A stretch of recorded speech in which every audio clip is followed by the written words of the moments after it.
দেখবেন যে এই যে গ্যাসের সমস্যা, বিদ্যুতের সমস্যা, এই যে লোডশেডিং হচ্ছে, এবং উচ্চ পর্যায়ে থেকে এখন বলাই হচ্ছে যে আমরা ভর্তুকি দিয়ে চালাচ্ছি।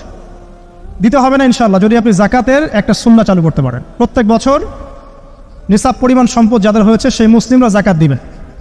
এবং জাকাতে 8টা খাত আছে, এই খাতগুলোতে এটা ডিস্ট্রিবিউট করা যায়। তো আরেকটা দুটো কাজ করলেই সম্ভব, দুটো কাজ করলে সব পসিবল ইনশাআল্লাহ। একটা হচ্ছে জাকাত চালু করে দেয়া। আমার ক্ষুদ্র জ্ঞান আমি বলছি, এর চেয়ে বড় বড় যারা জ্ঞানী আছেন তারা আরও ভালো বুঝবেন।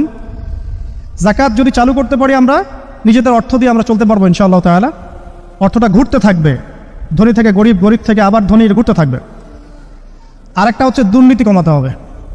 এই দুটো যদি ঠিক করা যায় ইনশাআল্লাহ দেখবেন যে আমাদের অর্থনৈতিক যে সমস্যাগুলো আছে ওগুলো থাকবে না ইনশাআল্লাহ। তো যেটা বলছিলাম, আপনারা বেশি বেশি উপরের লেভেলে যাওয়ার চেষ্টা করেন, বেশি করে পড়াশোনা করেন, ভালো রেজাল্ট করেন।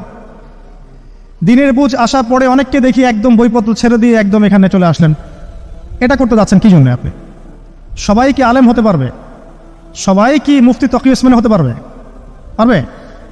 এক শ্রেণীর মানুষ আলেম হবে, এক শ্রেণীর মানুষ সেনাবাহিনীতে থাকবে, এক শ্রেণীর মানুষ ওই নিরাপত্তা বাহিনীতে কাজ করবে, এক শ্রেণীর মানুষ দেখবেন দেশের সীমান্ত রক্ষা করছে, এক শ্রেণীর মানুষ পলিটিক্স করবে। শ্রেণী আছে, সবাইকে তো এক জায়গায় আসতে হবে না। এক একজনের দায়িত্ব এক এক রকম। আপনারা পড়াশোনা করে ভালো ভালো চাকরি